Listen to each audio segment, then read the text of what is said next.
guys, for today's recipe ay magluluto po tayo ng buttered garlic shrimp. Tara, let's do this! Una maggisa tayo sa butter ng garlic, gumamit ako ng 1 whole head ng garlic dyan. Sunod natin ilagay ang onion. Then, gisahin lang natin ng maigi para lumabas ang aroma ng garlic. After that, pwede na tayo magdagdag ng oyster sauce, ketchup, then halo-haloin.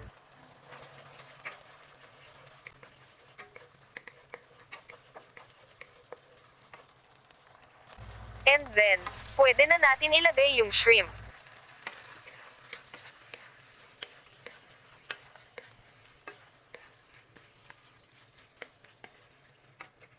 Timplahan ng ground black pepper, paprika at konting asin, at hahaluin lang po natin.